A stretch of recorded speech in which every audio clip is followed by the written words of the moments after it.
გორში 75 წლის ქალმა თავი მოიკლა. შემთხვევა კომბინატის დასახლების ტერიტორიაზე მოხდა, სადაც დევნილები ცხოვრობენ. 75 წლის ლილი ბერუაშვილი მეხუთე სართულიდან გადმოხდა და ადგილზე გარდაიცვალა. დევნილების ცნობით, ლილი ბერუაშვილის ძმა 65 წლის ვახტანგ ბერუაშვილი 3 დღის წინ საკუთარ ბინაში გარდაცვლილი იპოვეს. დევნილები ლილი ბერუაშვილის თვითმკვლელობას ძმის გარდაცვალებას უკავშირებენ. დაიღუპა ახლა რა 3-4 დღის წინ დაიღუპა და დამ ვერ აიტანა მაგის სიკვდილი. მაგის იზადასწრება და სამწამას დავლენ ანთავს მოიკლა მაგეთ რაღაცას რომ ერთად იყვნენ რა აგზლებდეს და განმოხდა მეხუთე სართულიდან დაიღუპა. ძმაზე დაზო თავი რა. ვიცნობთ ოჯახს ძალიან წყნარი ნორმალური კარგი ოჯახი იყო.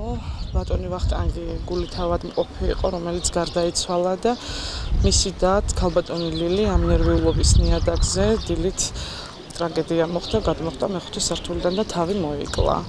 ძმის ნერვიულობის, ძმის გარდაცვალებით გამოწვეული ნერვიულობის გამო ასეთი ტრაგედია დატრიალდა. ვიზიარებთ ოჯახის მწუხარებას, ჩვენ გვერდში ვუდგევართ. წყნარი ოჯახი იყო, არც ძმას აყავდათ ცოლ-შვილი, არც პატიოსანი ოჯახით ვცნობთ მეზობლების უყველანი აბსოლუტურად. როგორც ასეთი რომ ძმა დაეღუპა გული აწუხებდა. კვირაში ორჯერ მოდიოდა სასწრაფო მაეცემა. მაგის გულისთვის უფრო დაიტანჯა როგორც ძმას მომიკვდაო და იმიტომ უფრო გაბედა და ძმასთან ერთად მინდა სიკვდილიო, რომ ერთად დავიღუპოთ. სოფელ ბერულადან დევნილი და ძმის დაკრძალვის ხარჯებს ერედვის მუნიციპალიტეტი და ლტოლვილთა და განსახლების სამინისტრო დაფარავს.